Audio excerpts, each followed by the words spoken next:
I just had one of the most memorable theater-going experiences of my lifetime. With Dune Part 2, Denis Villeneuve cements himself as maybe the greatest science fiction director of all time. He's certainly in the conversation. All of the glowing reviews surrounding Dune Part 2 are true, from the cinematography to the music to the performances. Dune Part 2 improves on every single aspect of the first movie, and is everything fans could have dreamed of in a sequel. There are some areas where, as a book fan, I was disappointed to see missing from the film, but there are also areas where I think the changes made greatly improve on the original story. What is clear is that Villeneuve set out to tell his own interpretation of this classic story, and he delivers. I will include a spoiler section at the end of this review to talk about these story changes more in depth, but the first portion of this review will be spoiler-free.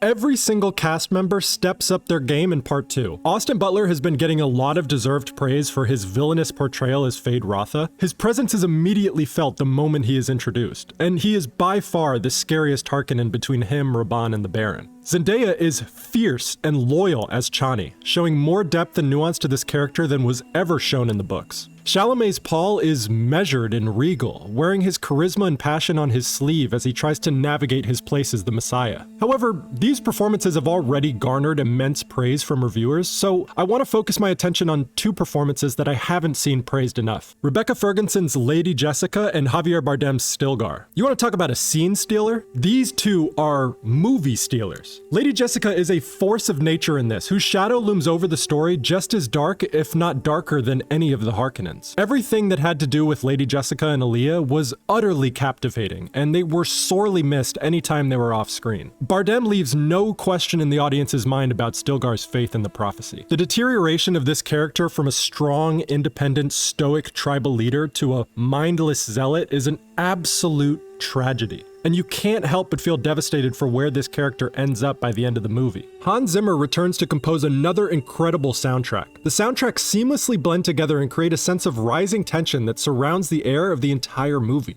There isn't a single track that stands out to me in the same way something like Can You Hear the Music stood out in Oppenheimer, but if I had to choose a favorite track, it would have to be The Worm Ride. This song adds so much emotion to one of the best sequences in the entire film. But again, much like with Austin Butler and Timothée Chalamet, everyone is talking about what a great job Hans Zimmer has done, so I'd like to draw attention to people whose work is just as good but don't get as much attention. And that's the sound design team, led by Richard King and Dave Whitehead. It is worth noting that the award-winning sound designers Mark Mangini and Theo Green, who worked on Part 1, were not brought back for Part 2, so a lot of Dune's sonic identity is grandfathered over from those two, like the sound design of the Thumper. King expands on that DNA to give you immersive sound design that sucks you into the world so intensely you can smell the spice. Greg Fraser is back as cinematographer, and continues to prove why he is one of the best working cinematographers alive right now. The way he commands a full IMAX frame will convince any moviegoer, no matter how casual, yeah, maybe we should keep movie theaters around. Every frame takes your breath away. My favorite shot of the entire movie is easily this shot from the trailers, where thousands of Fremen surround Paul in worship, with their sand-colored hoods looking like individual grains of sand. This movie demands to be seen on the biggest screen possible. Anything less and you're simply not getting the full experience. Please, please go out of your way to see this movie in IMAX, even if that means waiting an extra day or driving 25 extra minutes. I promise it will be worth it. The Oscar-winning VFX team at DNEG has been brought back from Part 1, and they too have stepped up their game. What was once thought impossible to translate into live action has been done in ways no fan of the book could have ever dreamed of. Dune Part 2 is the best science fiction film I've seen in the last 5 years. Even among all of its high praise, it managed to deliver on its impossible promise, and then some. If you have not seen the movie yet, this is where the video ends for you, because I'm about to get into story spoilers and changes from the book. And even if you have read the book, I must emphasize, please watch the movie first, because there are major changes. I'm going to split this section up into changes from the book I thought added to the story and changes from the book I thought subtracted from the story. Beginning with easily the best change from book to movie, Gurney Halleck actually gets to kill Beast Raban. I could not tell you how disappointed I was when I read in the book that Beast Raban dies off-page to a random Fremen warrior in the middle of battle. Giving Gurney the chance to slaughter his old slave master is something that seems so obvious that I can't believe it's a change in the first place. Another major character death that's changed changed is the Baron's. It's now Paul himself who delivers the final blow to the Baron, rather than his sister. Again, a change that I thought was about as close to common sense as you can get. It is Paul who we've been following throughout the entire story. It is Paul who is attacked in his home and who has his father killed. Alia killing the Baron isn't nearly as cathartic as letting Paul kill the Baron. Therefore, this change makes perfect sense. Speaking of Aaliyah, she is never born and stays the entire length of the movie in the womb of Lady Jessica. As much as I would have loved to see an infant speak like an adult on screen, I'm not sure how that would have played on screen, so instead, Aaliyah and Lady Jessica spend the majority of the movie consulting with each other telepathically, and it's just as weird and awesome. Another fantastic change is to the culture of the Fremen. Instead of being one mass of people who all believe in the Lisan al-Gaib prophecy, they are split into northern and southern tribes, those who believe and those who think it's a false prophet. This change now introduces conflict within the tribe between Stilgar, who represents the believers, and Chani, who represents the doubters.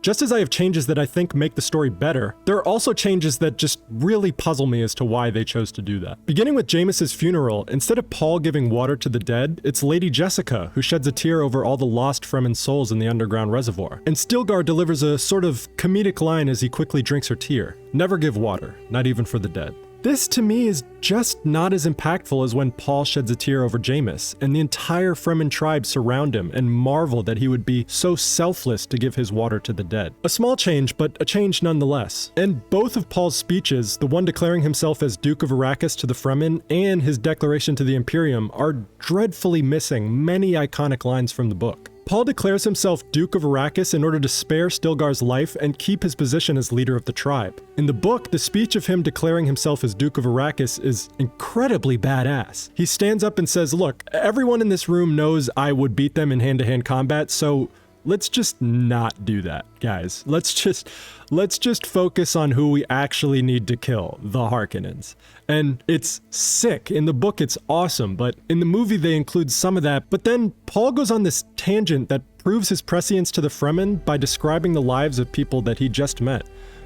Why? Are these not supposed to be the Southern fundamentalists who already take the prophecy at face value? Why does he need to prove himself as the Mahdi again when he just spent the last 2 hours of the movie proving himself? Paul's final declaration to the Imperium also left me wanting a little more. His words to Reverend Mother Mohayim is cut short. He doesn't tell her that he remembers her Gom Jabbar, nor does he tell her to stare into that place where you dare not look. Such amazing, amazing lines from the book that unfortunately are not here. But hey, I mean, at least we got them in 1984, so I mean, what am I really complaining about? It's also incredibly ironic that in the middle of me writing this and complaining about missing dialogue in a Denis Villeneuve film, an interview is released where Villeneuve basically says he hates dialogue. Please leave a comment down below telling me what you thought of this adaptation of Dune. If you are a book reader, were you pleased as to the changes the story made? And if you aren't a book reader, was there enough context to follow along so that you didn't get lost? Please let me know down below in the comments section. If you have made it this far in the video, leave a worm emoji in the comments. Check out some of the other videos that I've done on the channel, and I'll see you later.